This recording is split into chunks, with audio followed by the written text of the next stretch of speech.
Hey team, welcome back to the show. Today it is Andrea, Natalie, Anderly, if you will, and myself.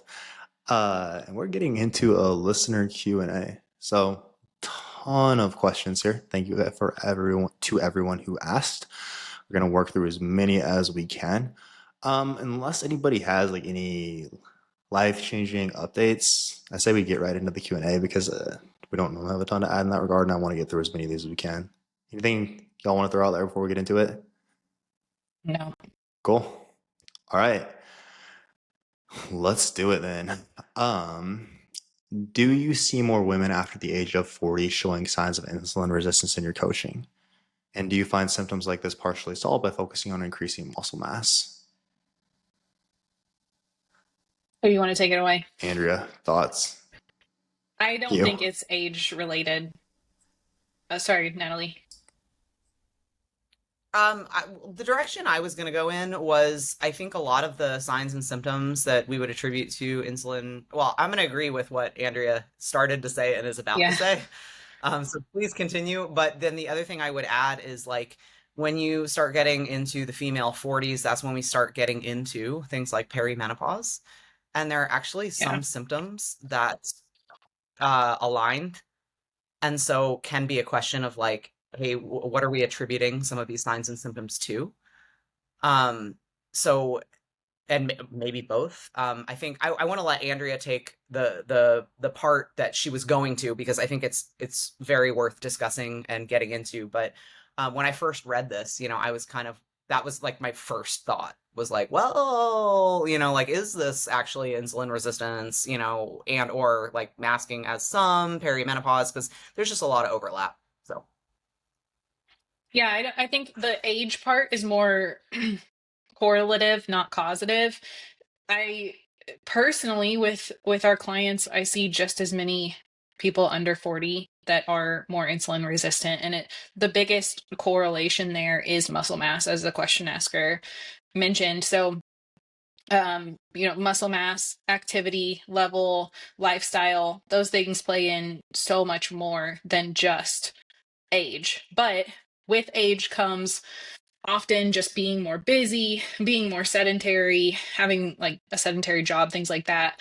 And then also, as Natalie said, like the more like perimenopause type symptoms, which can come with things like slower thyroid or insulin resistance just due to the whole stew of things. But I definitely don't think it's like, oh man, you've passed the 40 threshold. Look out for insulin resistance. and I mean, insulin resistance is largely attributed to like lifestyle. So you also have to take into account that the older someone gets, the longer they've been living said lifestyle. So Yeah. they've just like compounded and amassed more time in the saddle, so to speak. So, a lot of, if you're noticing a lot of, people in their 40s, first and foremost, are you primarily coaching ladies in their 40s, so that obviously like that's going to be a large part of your demographic anyways. That's like the pool that you're pulling from.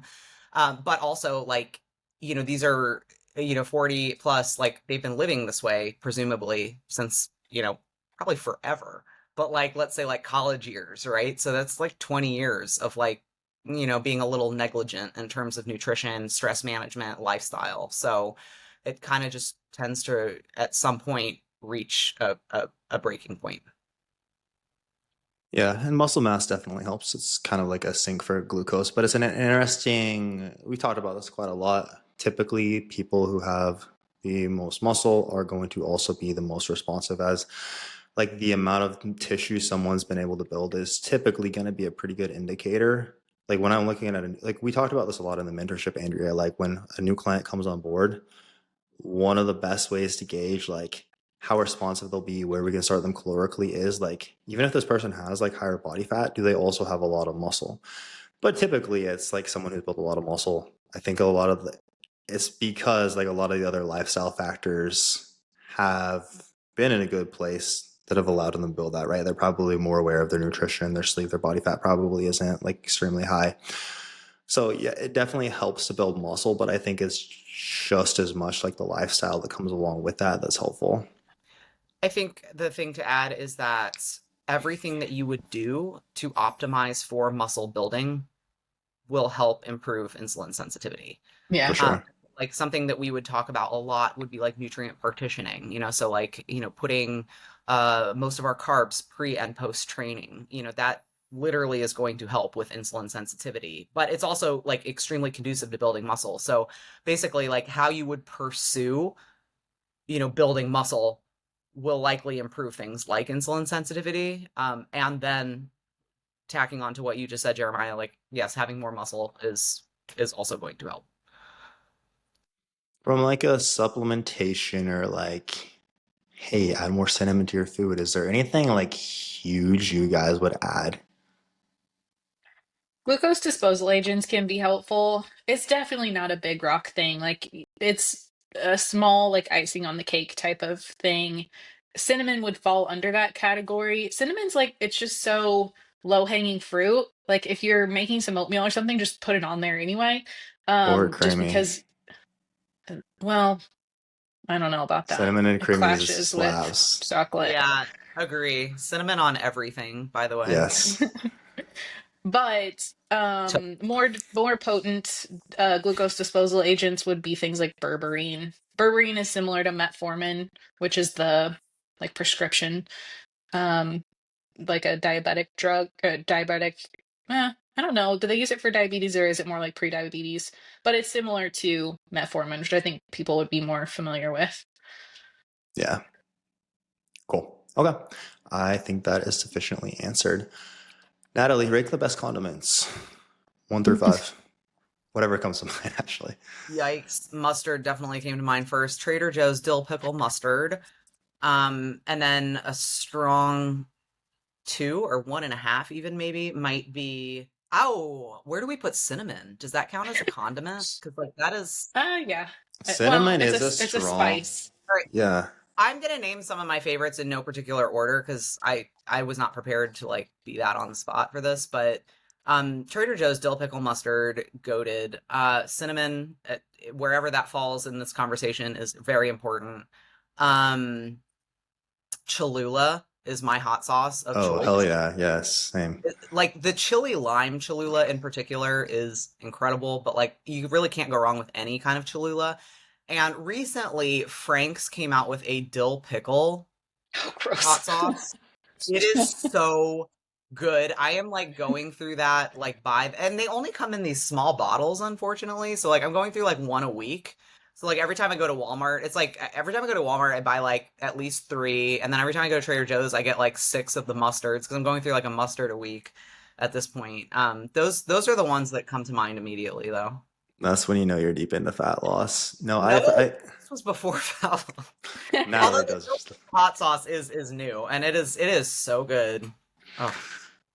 I would have fully agree. Cinnamon and mustard, both incredible. Pico, amazing. That is Cilantro, if we're counting that as a condiment. Pico with cilantro in it. Huge fan. agreed.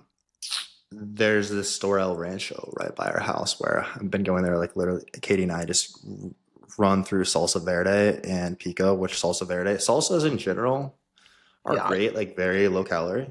Um, I would I don't use it that often, but I do appreciate the like I don't remember is it G Hughes? Like they have the Super barbecue free. sauces, the sugar-free barbecue Yeah. sauce. But Mhm. also like steaks. Honestly, most steak sauces, if you want to interchange them, which I guess they're not technically, but if you want like a little bit more tangy, like most steak sauces are quite low calorie, but I don't actually use either of those very often, so I don't know why that came to mind. I would really say mustard, salsa, cinnamon. Mhm. Is there anything else? I feel like we're all a little bit similar in the sense that like even outside of fat loss, like I'm not actually adding a lot of sauces. Like I just Yeah, I'm not either. I actually thought you did, Natalie. Like I'm not no, using like much can't remember the last time I used mustard. It was probably when you gave us that dill pickle How mustard dare because I you? did like you're it. voted off the island, I Andrea. know. It's Andrea to has had me some it only questionable goes on takes today. burgers. But like I just really much prefer to eat my calories, even if it's like, even like the G Hughes sugar free. I actually have like a full bottle of it, like that I got months ago. It's just like unopened because I'm Same. like, I guess it would be nice, but like I just don't Yeah. care that much. I do a lot with like spices and herbs. And I that, like the and G-Hughes so teriyaki because teriyaki sauce is so high calorie, and it is the G-Hughes one is good. That's like one of the few sauces I use somewhat I think regularly. I would also add actually vinegar. Like, because I love a good like rice wine vinegar or like apple cider vinegar, like, on a salad or something like that's a condiment, I guess. But again, it's like I don't know if it's just been years of like doing this that I feel like I've conditioned myself. Like I just don't add sauces and it just I I don't know. I think if when you really kind of find how to prepare your food in ways that you like, you probably don't need them a whole lot, uh, Yeah, except find good mustard. seasoning. Fully agree. Cool. Um, can we elaborate on the digestion component when assigning clients to a phase? So I think this is referencing my client Michelle. I talked through how like addressing her digestion was a huge part of it. So typically when I'm looking at digestion, I mean the first thing that I'm going to be looking at is what are your poops like, how frequently, and what does the consistency of that look like in terms of the Bristol stool chart? So is it like we have diarrhea? It's like the rabbit poop where it's like all the little balls. Is it like, and typically like on a Bristol stool chart, we want that to be what, 4 or a 3 typically. So like smooth, sausage shaped. That's the biggest thing that I'm typically looking at because that tells us a lot. Like having, if someone is consistently having diarrhea, then basically things are going to be running through them. They're not going to be absorbing and using a lot of the nutrients that we're taking in very well. But on the flip side, like if someone's constipated consistently, that's typically goes hand in hand with a lot of times they have low stomach acid. That's one of the first things I'll look to, which will also mean, hey, we're not absorbing because we don't have the acid we need to break down, utilize these different nutrients that we're eating, then in turn can lead to things like, well, we don't have the vitamins, minerals we need to like support thyroid. So, I mean, really, it's generally like, what's your poop like? And other things like I'm more bloated or I'm gassy will like come alongside that, or even like I have acid reflux. But typically, like the poop is kind of your North Star, so to speak. It's your missing. Anything else you would add there? Yeah, just that, whatever we're trying to do with a client, like getting them towards their goals, clients are coming to us to improve their physique. And so depending on the client, that can mean like, hey, we're looking at primarily like fat loss initially, or maybe some body recomp, or maybe they go straight into a build. But the success of all of those different paths are kind of contingent upon healthy digestion. So if digestion is not optimized, that is a big biofeedback red flag that like what we do like tangentially like will not be as effective as it could be. Whereas if we did optimize or at least improve digestion. So it is really like digestion is one of those like really big biofeedback markers that we look at in order to gauge responsiveness of your body. How effectively and efficiently are you utilizing food? Because if you're listening to this podcast, you know that nutrition is a huge part of driving the results here in body recomposition, essentially. So, Love it. It also depends on what that is stemming from. So, like if somebody's constipated, do they just need an improvement in the types of foods that they're eating, or are we not getting enough volume of food? Like, we're obviously not going into a fat loss phase in that case, but we might actually, if it's just that they need more volume of food and they've been under eating for a while, we might actually go ahead and get into like a body recomp phase or even a build phase because that's gonna, like, part of what we're doing there is gonna take care of that. sometimes it's a relatively simple or quick fix, just like Yeah, often rearranging it some is. nutrition. Yeah, and that's the best. It's like, okay, cool, cleared that up right away. Let's get into it. Absolutely. Sorry, I think I Cool. have a little bit of a lag. You're good. Andrea's internet is out, so she is on her phone for y'all's reference. But no, you're good. All right. I train lower body 3 days a week. I lift heavy, but still no change in legs. Have big legs for my 5 foot, and then it got cut off. But I'm assuming she's meaning for my 5 foot frame. Now, I asked for a follow for more clarity on this, which I do have like our program below. But actually, I'm not sure now reading this. I have big legs for my 5 foot frame, so I'm not sure if she's saying she wanted to get smaller legs. She's not seeing change there. I am going to first assume that we're looking at this from the angle of muscle growth, because typically if someone's wanting to train lower body 3 days a week, where I don't know why you would unless we wanted to build tissue. So followed up, asked her about what she was up to. Now, just as a heads up, I always love to dig into stuff like this, but this isn't like I don't know if we can always have time to do a deep dive like this, but for this one, she is doing a subscription program. It changes every 4 weeks, but it includes 3 lower bodies. This time around, okay, Monday, she does a high bar squat, 3x5, a barbell RDL, 3x6 to 8, dumbbell Bulgarian rear foot elevated split squats, 3 sets, hip thrust, 3 sets, and then hack squat, 3 sets. That Monday sounds pretty heavy. Wednesday, Yeah. we do barbell deadlifts, leg press, lying leg curl, unseated abductor, all 3 sets. Saturday, we do low bar squat, 3 sets, hip thrust, straddle lift, banded standing 90-degree straight leg abductions, back extension, and then rope crunches, all 3 sets as well. So if we're looking at this from the angle of building muscle, anything jump out to you guys immediately as far as like, I don't love this? My immediate, before even getting into the nitty-gritty, my immediate is like, what does your recovery look like? So like, Yeah. how many recovery days are we taking in between these sessions? What does your training actually look So it's like? Monday, Wednesday, Saturday. Okay, but like, what does your actual training execution look like? And that includes like setups, execution, intensity, and how much are you eating? Like, are we eating enough to support this kind of training and recovery? Would be my starting points. Sure. Okay. It's going to I be would very difficult to recover from those day to day if you're really pushing it. Like that's a lot of big compound movements just on that first day alone. So to come back 2 days later and do that again is going to be pretty tough. Yeah. So there are things that we could fix with the exercise selection for sure, but let's assume that that's all she has access to. Even that, like we would just want to be modulating her uh, volume a little bit more to make sure that recovery, because you can only grow from what you can recover from. So if we're just like digging such a deep hole on Monday that we can't train hard on Wednesday, then that's kind of, it's you're going against your goal there. Yeah, for sure. That's the biggest thing that stands out to me here as well is there's a lot of volume in terms of number of sets, but I would imagine at this point, like we're not, and even if we're not training extremely hard, which I would imagine we're pretty racked if we're like pushing this to like everything's to like a true 1 RIR.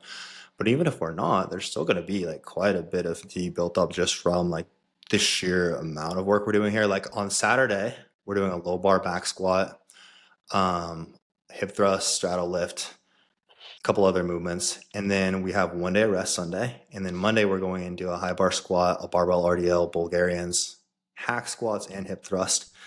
Then we have 1 day rest on Tuesday, and then we're going into barbell deadlifts. And like there's from an exercise selection perspective, at very least, like if I was going to be training in the tissue again, like I would normally want at least like for lower body, at least like 48 to 72 hours to like actually recover. Because the other thing to understand is like if we're not, the tissue isn't fully recovered, we're not going to be able to recruit and fire as many muscle fibers within the tissue. So thus we won't even get like the stimulus we want in the first place. So I think it's like Andrea, you train lower body technically like 3 times a week or like 3 sessions in your split, right? But like remind me how that was split up across days when you were like doing the three, you don't understand, you know what I'm Yeah, referencing here, right? I will have 3 days, 3 lower body days most weeks at this point, and I'm not going to remember exactly how it's all laid out because I can't pull it up to look, but it's more like anterior posterior. Most of it at this point is Mhm. posterior, but it's programmed in a way that there's like one, maybe two main movements that are going to be more fatiguing and then more accessory work. And I am pushing it to failure, but it's only 2 sets. And then I've Mhm. got at least a day or two to recover before going back in and doing it again. And I'm Okay. also, I have such little upper body volume that like all my volume, all of my recovery resources are going toward recovering from my lower body training. Yeah. Okay.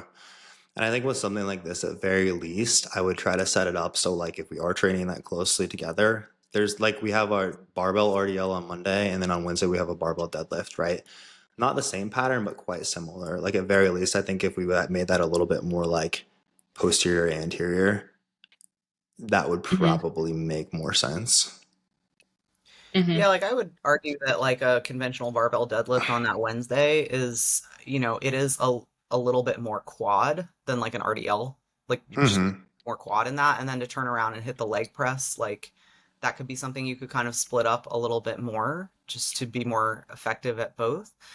And I might also be just looking at this through like a prep lens, but that is just so much barbell loading, like every single day. And like that, I mean, I'm kind of making a joke, but I'm also completely serious that like that is fatiguing to be like slinging around those plates and like loading barbells like all the time. Like I would, I do think she trains at home, so I know her equipment is Oof. relatively limited. Yeah. But I would like in this instance, I would honestly probably just go to two.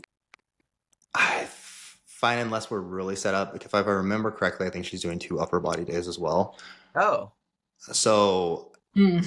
I believe this is just the lower body work. Like in that instance, again, unless you're like really set up where this is like lower body specialization, I find that again, we just don't like we're not able to recover. I would at very least pull back the volume a good bit if we're going to train this frequently. Yeah, I I would mean, use more like split squat variations rather than barbell back squat. And maybe no. more of like a Just B like reduce the stance. axial loading. Yeah, maybe like a B stance RDL. And you're naturally going to have to reduce the overall load with the unilateral Mm-hmm. work, so it's going to just be less taxing overall, but still just as good of a I stimulus on the imagine, target muscle. yeah, I imagine that if there is also upper body in there, like that's a lot of overall volume. Yeah. And that will absolutely like add into recovery needs as well. So this is already just looking at this, like this is a lot. So we're adding upper body on top of that as well. I would, yeah, see what your recovery is like.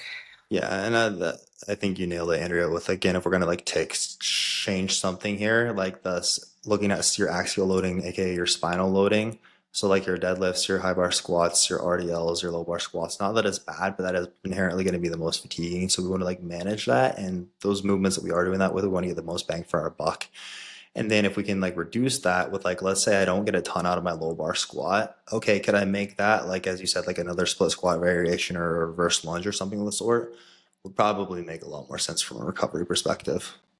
Cool. Yeah. Anything else on that before we move on? All right. Um, Most difficult feedback you've had to give a client. How was the experience for you? Natalie, you have thoughts on this? Yeah, you and I were just talking about this a little bit prior to hitting record, and it's a really good question. I think one of my least favorite kinds of feedback to give, and this answer has changed like throughout my coaching career. Um, there was a time when just giving any kind of like like I don't want to call it negative feedback, but there was a time, just for lack of a better term, there was a time when giving negative feedback was really difficult because no one wants to. I mean, it's so much more fun to show up and be like, you're crushing it, and mean it, of course. But I think I would have to say, anytime I have to, we anytime like we can't do the thing that the client wants to do. So a great example here is like, I really want to do fat loss. Like this is what my goal is. Like I want to lose X pounds. Like I want to get leaner. I want to get smaller. And there are some signs that that is not appropriate at this point. Maybe we need to work on things like tie into our earlier point, like increasing insulin sensitivity, or something like that. Maybe there's like a health marker, digestion or something. Maybe we need to go into a health phase. Um, or maybe, we've been in fat loss and we're having consistency adherence issues and it's kind of just time to pull the plug because it's not happening. Like how many times are we going to kind of keep trying to show up and do the thing and not do the thing and have that go around? There are clearly some things that we need to address, like on the kind of like psychological, like mental, side of things. So anytime I have to kind of like reroute and be like, yeah, this is just not a good time, that's, I can't pretend like I really enjoy that. But I think what helps me is knowing that ultimately that is what the client needs to get to where they want to go.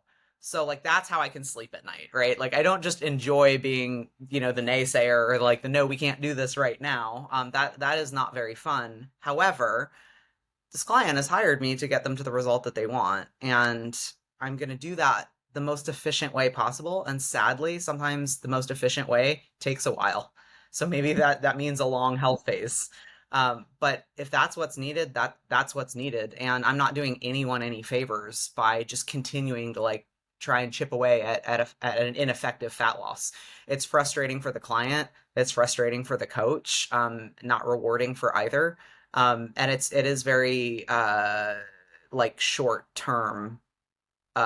What's the phrase I'm looking for? Short term minded. Gratification. Yeah, it's like cutting the nose off to spite the face almost. It's like, okay, to give you what you want in this moment ultimately it's just not going to get you there, and it's not going to be gratifying. So, Yeah, I would agree. That's on both fronts. In terms of, it was hard for me to think of like more recently a piece of feedback that I've had to give a client where it was like, wow, that was so hard to say. There have for sure been like instances where the check-in standard is one where I've had to be like, dude, we talked about this. You said you weren't going to submit this late again. I laid out the expectation very clearly. This is how it works. And like that's been upsetting, but I've just be very transparent. I've never seen someone who's like submitting their check-ins late consistently, crushing it. We are not crushing it. It doesn't do either of us any favors for me to bullshit you on this. Like but it's again, it wasn't like oh, that was so hard. Similar conversations like that, yes, back in the day were more difficult. And it's like the health phase thing, the timeline thing. Like I think back to when we lay out the timeline very clearly for clients now as far as here's our best guess as far as what these phases will look like. But we used to have like, here's when we hit your goal weight, we're losing X amount of weight per week. And that I don't think was very helpful. And I think we've gotten a lot better at just understanding how to set expectations. And also, like, this will probably take longer than we want. And understand coming into this, like, we're always going to do what's in your best interest long term as a client, even if that means we're not doing what we want to do right now. Again, we're going to do what's going to allow us to get the best results a year from now, even though that means like someone doesn't ultimately sign up. So I think that it's helped a ton just getting so much better at setting those expectations. Any like thing different stand out to you in terms of difficult feedback to give a client, Andrea? I'm completely on board with everything you guys said. I think one more that I would add is the type of client who is very driven for their goal and isn't afraid to work for it, but just doesn't have the lifestyle to get to the place that they are wanting. So the type of client who has a job where they're just burning the candle at both ends. They're going to client dinners. They're not able or not willing to change the things that they're ordering at said client dinners, but then also wants a very high level physique goal. That's a tough conversation because they're not not driven for it, and they're not lazy. They're working hard, but just so much has to change that's hard to change because it's not easy to change like your job or your your nature of how high strung you are. You know what I mean? And so, I mean, that just sucks because I want it really bad for those people too. But I mean, if that's the kind of lifestyle that you're living, but yet you want to get to like physique competitor type levels, there's a reason that physique competitors are typically like coaches or more chill or have jobs that support living a more chill type of lifestyle. So For sure. I think that, go ahead, Natalie. I was just gonna say, I think timeline goals are always tricky. I think, so when someone does kind of start coaching in, you know, generally speaking, plenty of time, but let's say they have like this big trip coming up and it's like 6 months from now, and it's like, Now, we have many clients who have seen a tremendous amount of progress within 6 months. So it's like I have this big trip coming up and I really want to, but then once you kind of start digging in and getting to work, there are some things that need to be addressed. And it's like, I don't know if we're going to be there by that time. And I know that's a tough pill to swallow. Like, I don't love delivering that news because, like, obviously, if I could change it, I would. Yeah. It would be the worst. We say this all the time. It would be the worst business model ever if, like, I just planned on taking you the long road just because, you know, like I want to get you there as efficiently and quickly as possible too. But I think that's hard when there is like a little bit of a timeline goal, but like it's not like the client came to you like expecting 90 days. So you got a little more lead time than that. But like once you get to work, it's like I don't know if we're gonna make it, by your goal. Like I don't love that. I agree. I think the other one that stands out to me the most is when you have a client who just nails things and you're actually just not that genetically blessed. And this is it's gonna be a lot more of a grind for us than it might be for others. I think that's the instance where I'm like, and this is rare. It is very rare that that's the problem. But I think of like someone who comes to mind is like my client Hunter in terms of fat loss. Now, that said, it makes it even cooler, like how crazy his transformation has been, and he's shredded right now. So it's still something that's possible.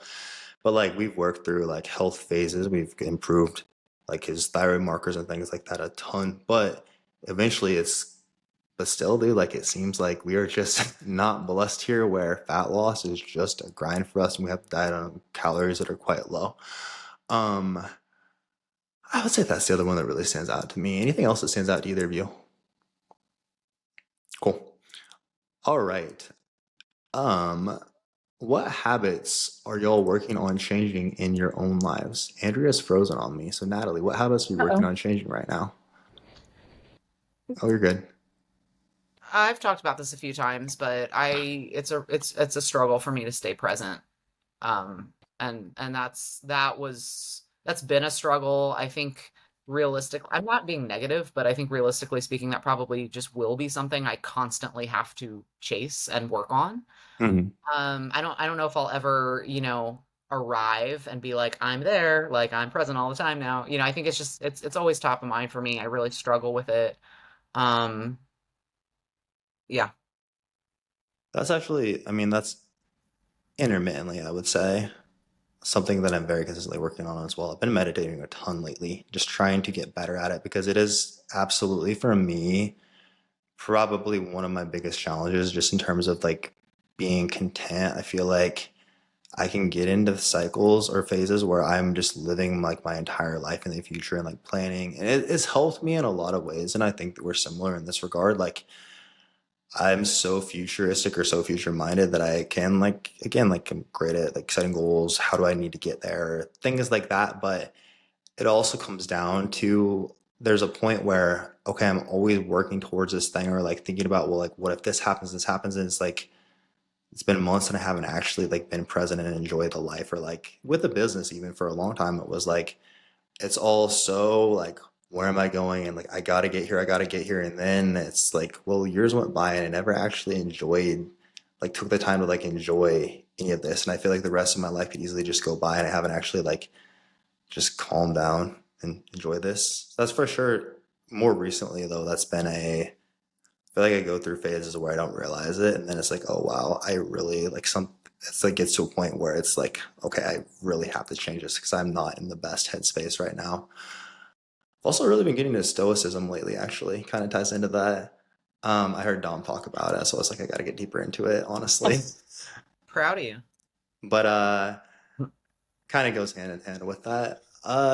One other one for me is actually just spending more time with like friends in person and like cultivating my friendships better because that is another I feel like I similar to the other it is easy for me to almost see like people as an obstacle to accomplishing the thing which sounds terrible but it's true sometimes versus it's kind of the point of me doing the things, right? It's like, again, with like our company, like, what's the point of all this if I never actually like enjoy like the life that we have, or the fact that it like allows my schedule to be so much more flexible. So I've really been a lot more intentional about just actually spending time with like friends, and which it does make me so happy, and I like show up to my work and everything so much better because of it. But it's still something I like have to be really intentional about, because it's like, well, this could be productive time rather than me just like hanging out here talking to whoever. Been really helpful lately. Like one of my really good friends who lives down here, I mean, he comes over here and trains, and just like, I mean, like 3 or 4 days a week now, he'll come over here and just like do some work and like hang out at our pool. And like when I go out there to like grab something to eat, we'll just like chat and whatnot. So that's helped a lot, honestly. Andrea, what about you? Um, I would say mine are similar to you guys, but more in relation to parenting. Like it's really easy to just get caught up in like this is the next thing that we need to do in the day and never like just enjoy the time. Or we're also, this is not going to surprise you or probably most of the listeners, but we're also just very regimented. Like we save a lot of money. Like we're not big spenders. We're not we don't go out to eat. Like we just we just are very like it's more Nick than me, but it's easy to then not go just like do fun things because we're thinking about, well, we could just like save that money instead or go do this instead.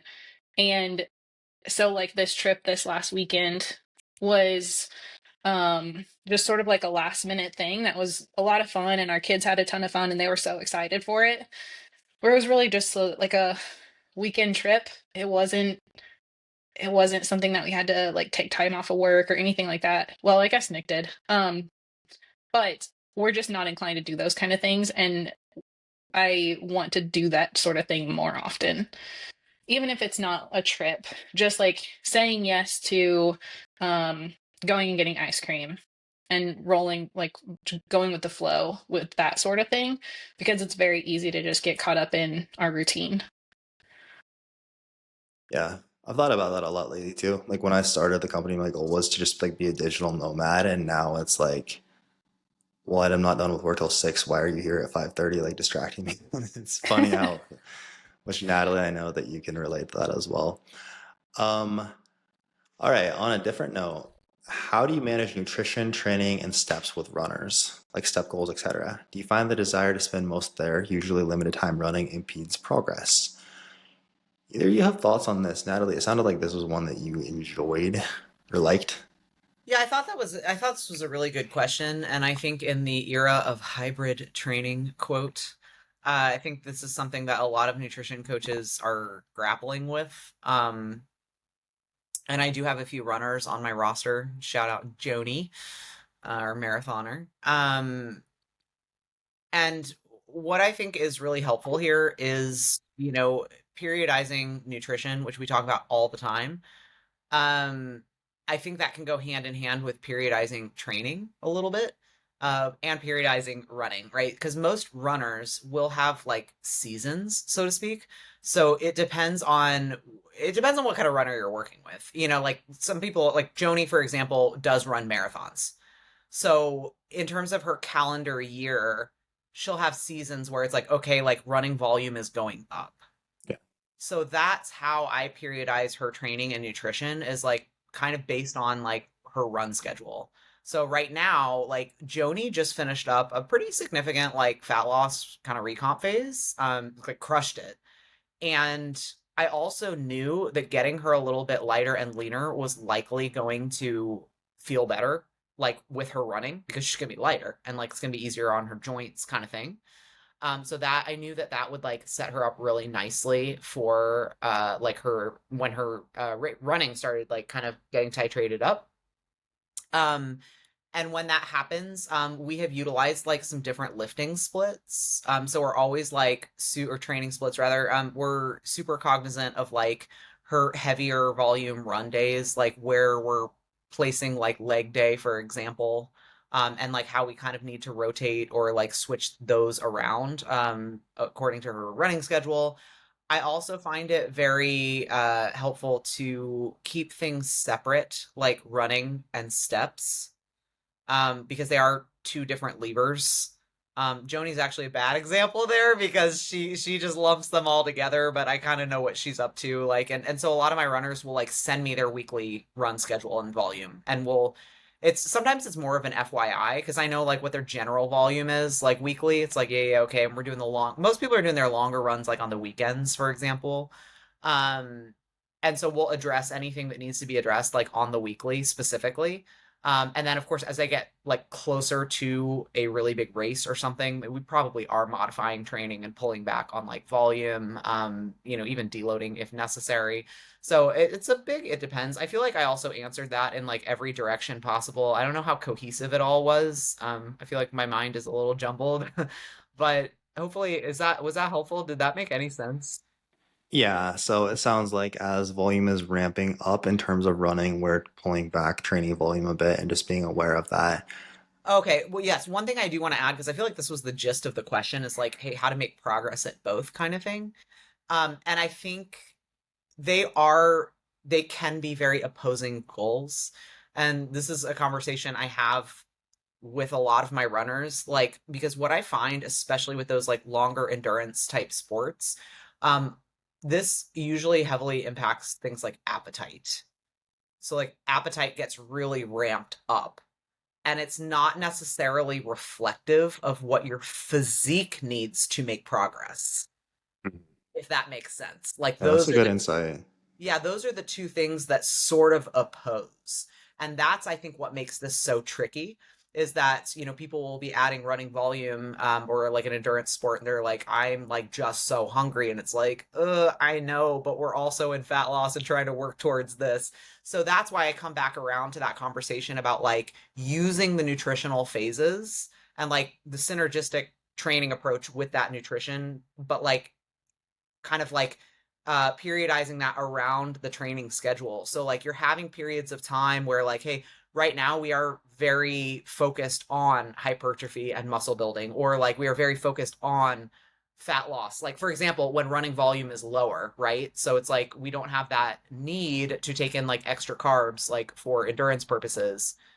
That's when we're like attacking fat loss. And that again, that goes really well because then we're getting you a little bit lighter for your running season, which is probably going to help you like feel better in your runs anyways. And then we also do have like a little bit of runway there for like if appetite is really ramping up and like we're really going for some performance goals. So long story short, too long did not read kind of thing. I would say like focusing on kind of one thing at a time, as opposed to like casting a wide net and catching none. I think that's the mistake a lot of people make. It's like they think they're gonna make like max hypertrophy, like body recomposition progress and PR their marathon. And it's like, probably not. For sure. And there's, in terms of building, like if it's just a very recreational runner, is Mm, that going to dramatically hinder our ability to build muscle? No, probably not, unless we have like quite a lot of muscle already. Again, it depends on where we're at, but I'm thinking like a very gym pop client.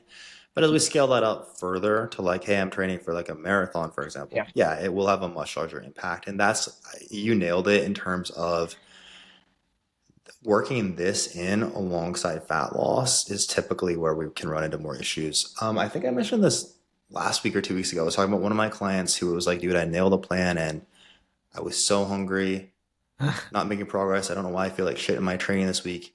Basically, what we had, so he's in fat loss, and I had what, three incline walking sessions for him, just like zone two cardio. Then it came out like he had been replacing those with longer runs. And that is what we'll run into, right? Like, hey, we would need more carbs to fuel that. I didn't understand that that's what we were doing. So, thus, we were struggling a lot more with recovery, but also his hunger was through the roof. Now, interestingly, since then, just switching that, he's actually been making insane progress. Like, he feels so much better in training. Hunger is a lot lower. Just like being okay with like the boring walking on the incline treadmill. So there is again like something that we need to consider there. But I think that's a really good shout. Like in terms of fat loss for that population, it definitely is still something we need to consider.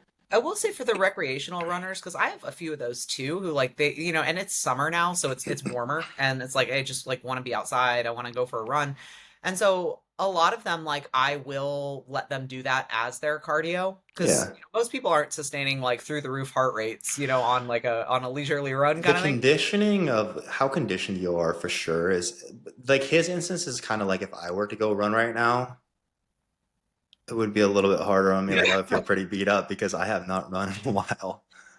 But I know But I'm go talking on. about like the people who like have been running, like they enjoy it, Correct. they've been Yes. doing That's it. what I was saying as well. Is Yeah, like like that variable is important. those are the people who like I really hate telling people you can't do something that you enjoy. So I like to like for I do have a few clients where like I will allow that to be like a cardio session for them or two or however many times a week they're running. But again, to my earlier point, I do like them to keep their steps separate from those runs. So like we kind of like count that as their cardio, so to speak, and then we're like tracking steps on top of that. Because again, these are two different like levers that we can pull depending on whatever phase that we're in. So like depending on recovery, then it's a little bit easier if I say like, hey, let's skip the runs this week and like, chill out and just get some steps. That's not like they don't have to do any wild kind of math to figure out what that means. Right. Right. And yeah, I think the biggest takeaway is we just clarify what the number one goal is. Is it performance in terms of your running? Is it fat loss? Is it building muscle? Right. And that should really be, and again, we can work through these different phases. Like I think of my client Melissa, till recently, we were doing crushing some body recomposition. We were into fat loss, just like slow, steady fat loss, but also she's building so nicely. But now she has this event coming up where she's basically like climbing the height of Everest, like taking the gondola down this mountain and climbing it back up at like 17 times. So we're prepping for that now. We're doing a lot of cardio specific to that. So we pulled her training back. She's training a lot less. We bumped food up to make sure she's well fueled. We don't want her in a deficit. Like she's lean enough now that like we really need to make sure we're supporting performance there. So just what's the number one priority at the moment and making sure things are aligned to support that first is biggest key. Yeah, like with that event coming up, you're not gonna be like, right, let's pull the trigger on fat loss and let's like go in and get this done kind of thing. Correct. Um, what are y'all's favorite memories with each other and qualities of each other? Natalie, do you have anything positive to say? Nothing's coming to mind, if I'm being honest. Yeah, I don't think I have anything on this one. Life pre-Jeremiah. It's pretty great. What my life was like before. Um, my favorite qualities of Andrea, I have so much respect and appreciation for. I mean, I feel like I think the world of you guys are like two of my very best friends and favorite people, so I feel like I could have a lot to say, but uh Andrea is like I don't think I know anyone who is as good at doing the work. I mean, I feel like Natalie, you're just as good at doing the work, but I love the way that not that I dislike the way you go about doing the work, Natalie. I want to make sure that's clear. But I have so much respect for like how quietly like if we talked about like especially like right when we first started, like when you joined the team and we became a team in 2020, Andrea, like right from the start being so impressed with like I remember talking about how like I had done improv to get better at public speaking and like just in general like showing up for like clients and talking on my stories and things like that. And then like the next week Andrea was just doing Toastmasters. And she wasn't like Jeremiah, I'm doing Toastmasters. I just somehow found out she was. But it's like such a like Andrea thing, just like is so quiet with the way she goes about doing things. But it's like if she can see like what needs to be done to improve, and she's very good at like identifying like I should do this. She just like does it and doesn't make a big deal out of it. And then also just like your work capacity, you're just not a bitch about doing things. I feel like you just don't make a big deal out of anything. Like just like the amount of it, just anything. I don't feel like you're like in your head like oh god, this is gonna suck, or like you just like get so much done so efficiently. Like whenever I ask you to do something, I'm like, oh wow, I didn't expect you to have that back to me in like 15 minutes. Um, I would say those are a few of my favorite qualities. Natalie, well, I'm thinking of some for you. Does one of you guys want to jump in? I will say like my favorite memories with Andrea. was when I was like driving back from Houston, like to Virginia, and I stopped in Bentonville. And, like stayed with Just lived her. with her for a few days. I just like dropped in on her. It was like, hey, Went I'm to a little here. league basketball game. Yeah, we went to Nolan's basketball game. And Andrea made me chicken for dinner. Incredible. But I know it was like the most like on brand thing we could have done. But we also like had a really great training session the next day at J Street, and we went to breakfast at First Watch, and First Watch is great. And we got the healthy turkey, which Andrea told me they took off the menu there, which is disappointing. But it was just like I was newer to the team at that point. That was like my first year on the team. We had like I think we had just had, yeah, we had just had our meetup actually. Like the first time I met you guys in person, it was like January that year. And so then it was like March when I like drove to Arkansas and like hung out with like Nick and the kids. It was pretty great. So it I makes me laugh. I love it. I feel like that's one of my favorite memories, and I wasn't even there. I would say for you, Natalie, I also we do actually like each other, despite how it may seem. Um, I love the conviction you have, and the like. I feel like you have so much belief behind everything that you do, and you will always do it so well. I've said this before, but like if it's even like planning like we're or like outing, okay, we're gonna have the most fun, right? And you're gonna make sure that we do.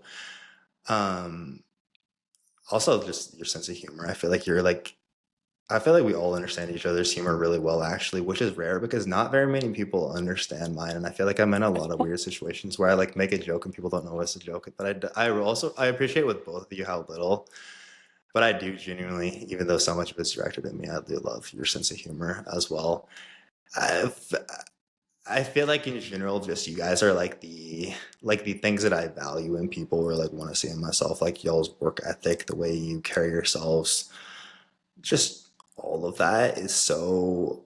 I mean, that's just who you guys are, which I feel like is such a big part of why we work so well together as a team. Also, um, and your ability to obsess with things, but it's like your life is it's truly crazy, like the life you've led, but you don't just like it's not just surface level. Like it's pretty crazy, like the type of coach you are now, how talented you are, but also that you were like in the Hong Kong orchestra, and then there's like all these other like like it's that's so cool to me that you're like you don't just like okay surface level and I'm not interested anymore. Now you're gonna like be a pro bodybuilder soon, right? Like it's that is something that I really admire about you as well. Thank you. One thing I will add is that both of you are people that I just really admire, like as people.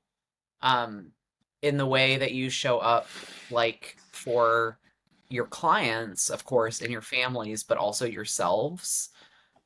So we're all very aligned, I think, in terms of like work ethic. But I just like admire you as like you're just really good people.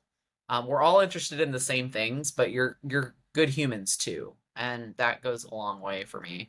Um, and I think one of my favorite memories with Jeremiah, it would honestly probably be like anytime we trained together.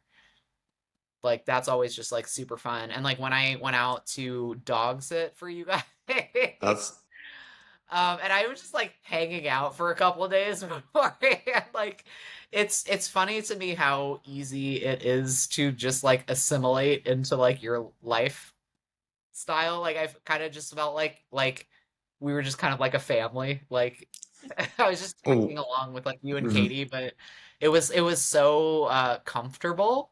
Yeah. Which is it's just so funny. The week before my wedding. Is that what you're meaning? I get that too. It's like That's you're what I was thinking of. That's like married. Yeah. one of my favorite. When we were in that tiny house, and Katie's parents were staying with us, and Natalie was staying with us too. And I did feel like that was so fun though. Like it did feel like we were like just a family in this crowded house, and we would just like go lift and do check-ins and get Dutch Bros. It was a good time. I I would go ahead. really love coming out there. Like I feel like that year really spoiled me because like I was out there a lot between like we had team retreats and then like We your saw each wedding other. We and all saw each other a ton. yeah, and your honeymoon. It was just like all of these things. And so I feel like looking back on the Natalie last, wasn't on my honeymoon. To clarify, she was babysitting our dog. but I like drove you guys. I like drove you guys to the airport for your honeymoon. And I just like I feel like there's kind of been a hole in like the last year and a half. I'm like, what? I feel like I haven't been out there in ages. Yeah, now it feels I like we haven't know, seen each other in forever. Yeah. but just a I would month. like to add mine here that Natalie, I feel like you have such strong convictions and it is such a like you're such a good connector of people where I feel like that is maybe something that Jeremiah and I you know see in you and could learn a lot in that way. Um and I agree with everything that each of you has said about each other as well, of course. But I feel like that's such a good quality, and it comes across so well with your clients. Like you are very connected with your clients and get such good buy-in because of that. And your clients just love you so much because of it too, which I think is very cool. And Jeremiah, I've told you this before, but when like one of the reasons that I wanted to join the team was watching your work from afar. You would just like put a goal out there and there was at like 100% of the time you did it. Like you talked about the podcast and then you had a podcast and you talked about building a team and you build a team and since then it's continued over the last what 5 years. um and that's very cool because there's so many people that just talk a lot and don't actually follow through on what they're going to do. And I always have 100% confidence that any goals that we set as a team, we're absolutely going to get there. Thank you. That means a lot. I also ultimately just feel like we're all slowly becoming one person. That is And also true. It's weird. I think one of my favorite things about you guys too is like we're we are very different, but we're so similar and we're like always on the same page with things. And it's always surprising to me, like whenever someone gets into something, coincidentally, the other two are into it as well, or like, you know what, that's something I was looking into. And it's like It's weird. it's never like I never thought of that until you bring it up, until you brought it up. It's always like, no, I was like actually also in the process of getting into this too. And it's like with anything, and even Except like for the Renaissance Fair. I don't think Jeremiah and I were ever on that I'm page. working on both. We'll get there. But it's even like I like we're all like doing ninja creamies now too. It's like it's with like everything, and it's just so funny to me, and but it's like one of my favorite things. My one of my favorite things about Andrea is also that she's hilarious and just chooses not to like let so many people know. Like one of my favorite memories of Andrea is when we had the ugly sweater thing and she just showed up with a sweater with our faces on it. But Andrea is so funny, but you're just so selective about. I appreciate I don't know if you're actually strategic about it, but I feel like you like whenever you like make a joke, it's so funny, but you don't just like throw it around constantly either. No. I appreciate that you Um, appreciate it. I feel like this ties into really well, which I will kind of wrap this up on this one. How have you all navigated conflict as a coaching team? I was just curious about the behind the scenes of how you all have navigated coaching such business as a team, because I see so many coaches who work independently. I thought this was an interesting question, and again, it really ties into this quite well. And I it was think hard the for me to think respect of. that we've talked about with each other, like we respect each other and we also assume positive intent and know that whatever comes up, it's because we all want the best for the team and what's best for our clients.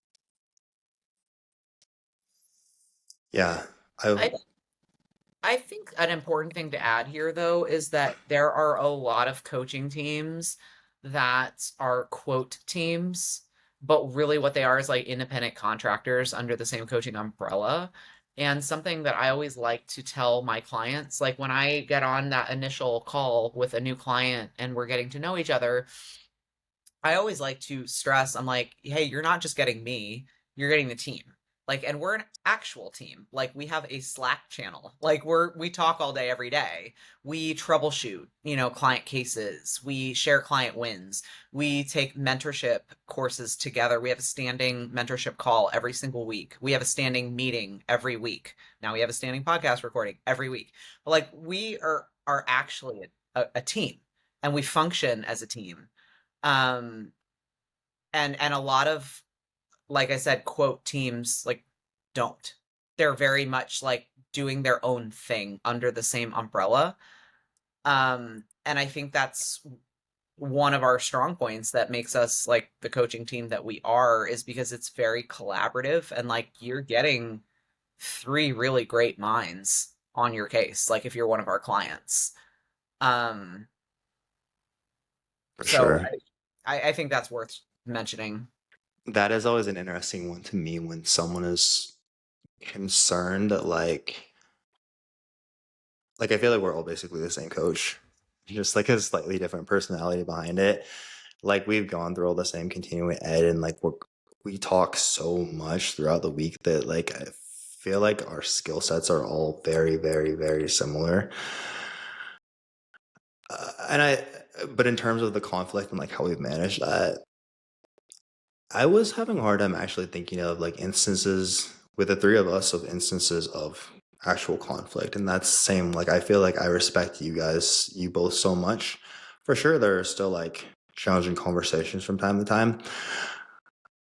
For me personally, I find that like when something like that comes up, a lot of times it's because I am like I'm kind of insecure because I feel like you guys are such great coaches, and I'm like I feel like as a business owner, the way I go about things is sometimes just like so like, okay, I'm just gonna throw this out here and we're gonna do this and like we'll figure it out as we go along. And I'm like, oh, that's probably pretty annoying. So I feel like I'm like always more so like frustrated with myself, like I should be better at this. I should be doing more for like them here than I'm ever like.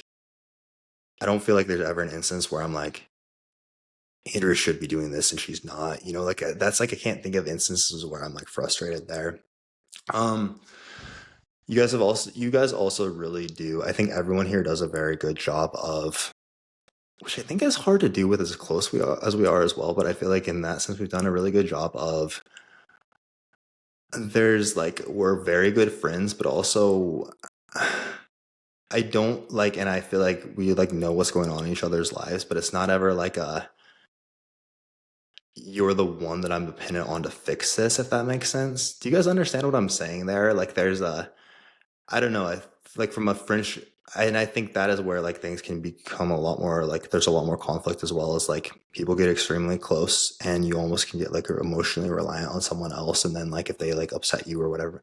I don't know. I don't do you guys understand what I'm saying there? Not really. I think so. Okay. Um, I think that like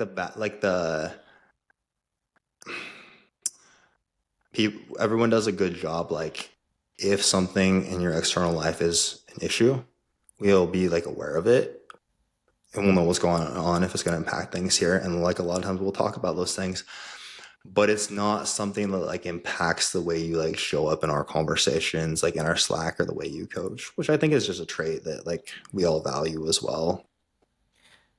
I think, you've always made me feel uh able to voice concerns or opinions on things, because Hmm. I am very like I do have strong opinions and strong conviction. And, if it's something like from a systems perspective, for example, where I'm like, I think we could do this better, I think we could do this more efficiently, you've made it very clear from day one that you're like open to hearing those ideas. Um, I remember initially bringing up some things that you didn't agree with, but you definitely fostered an environment that I felt empowered to bring it up, and we could talk about it. So I think it's like you might not always agree with some of my opinions, but I know that you still value them. Yeah. And I know No, I that you'll think get around eventually. I do oftentimes. I think No, but that I think that's important though. It's like I know half the time, like I have an idea or, I feel strongly about something. I know that I can say it respectfully, of course, but that doesn't necessarily mean like you're going to agree or act on it. And like, that's okay. But I feel very like heard. And I think that I don't feel dismissed, I guess. Yeah. And I think that helps in terms of like not feeling conflict about it. I think maybe there are certain types of people that, when they don't agree on something, they don't see eye to eye on something, they view that as conflict, but like I guess I don't necessarily. Yeah, no, I would agree. I feel like you and I have disagreed on quite a few things. And I don't feel like we've had a ton of like things that we disagree on necessarily. But like like you have strong opinions, Natalie. And it does, I mean, sometimes I'm like, oh my God, just like agree with me so we can stop debating this because you know I'm right. And then I do a lot of times like, okay, begrudgingly, like a couple days later, like, okay, yes, she was right about this. Um, and it takes some time, but I feel like we both recognize that each other well enough that it's never like a personal thing. And again, it can all see very well from the frame of like we all want what's best for the company, what's best for our clients. And this isn't about like I don't like her and that's why I'm disagreeing with her. Like I've never like I don't know. Yeah, it's never about your small lats. That is very personal for me. Anything else y'all want to add before we wrap it up? Andrea, your internet cut out when I was telling them about how First Watch took away the healthy turkey, but that's what we had when we went there. Yeah, it is. But I've gone a couple times since, and you can just order it and I'll make it. Really? Even though it's not They on the have menu. turkeys right Yeah. there I in the mean, it's just back. egg whites and a piece of toast. So With some turkey. It's good though. It's a great option. it is good. All right. First watch turkey. You heard it here first. So that is all we have for y'all for today. There are a ton more questions, so we will likely do another Q&A to get through these. But in the meantime, if you enjoy the show, do us a huge favor, leave us a 5-star rating and review. If you would like to apply for coaching with our team who apparently never has any conflict, only good things to say about each other, hit the link in the show notes, and we'll catch you guys next time.